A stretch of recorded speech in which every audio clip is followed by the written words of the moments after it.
everyone. Welcome to another episode of The Sam Fury Show.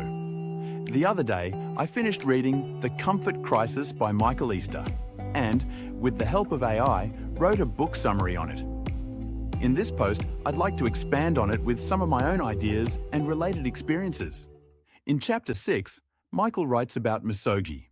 Misogi is a Japanese concept about testing one's limits to achieve mental clarity and resilience.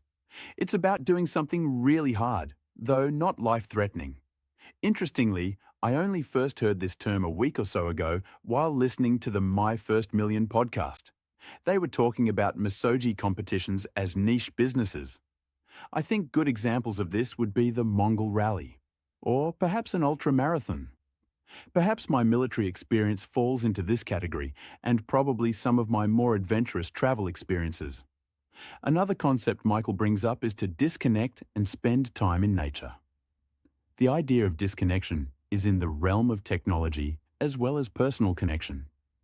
Again, I spent lots of time in nature during the army, but I wasn't disconnected. I spend lots of time in nature during summer camp also, but I am even more connected there than in my normal life. In 2008, a friend and I hiked the Bibbulmun Track, which took us 7 weeks. That might have been the most disconnected I have been.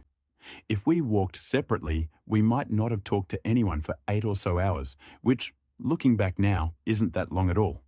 I've definitely talked to no one for longer periods of time than that during solo travel, sometimes up to a few weeks, but I've always had social connection via the internet. Anyway, to be totally disconnected from technology and people for more than 24 hours is quite a feat. Perhaps the best way to achieve this is by going solo camping for a few days each year.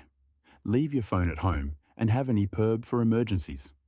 One thing I do know, which was also mentioned in the book, is that it is during times of solitude that I have my best insights.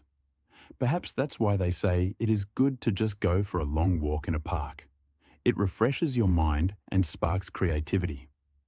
Another thing I learned about doing hard tasks is something I learned from the Huberman Lab. When you do something hard, or more accurately, when you do something you don't want to do, it grows your prefrontal cortex. And the more this grows, the more hard things you will have the capacity to do. So what is the takeaway for me from this post? I'd like to say that I will go solo camping for 2 nights at least once every couple of months, but I honestly don't think that will happen anytime soon. Perhaps once I am more settled. In the meantime, I think a weekly walk in the woods for an hour or so is a good idea. No music, no podcasts, nothing. No phone, except for emergencies. Thanks for tuning in to another episode of The Sam Fury Show.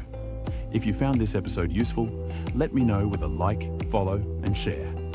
Also, if you haven't already, be sure to visit samfury.com and join my free newsletter.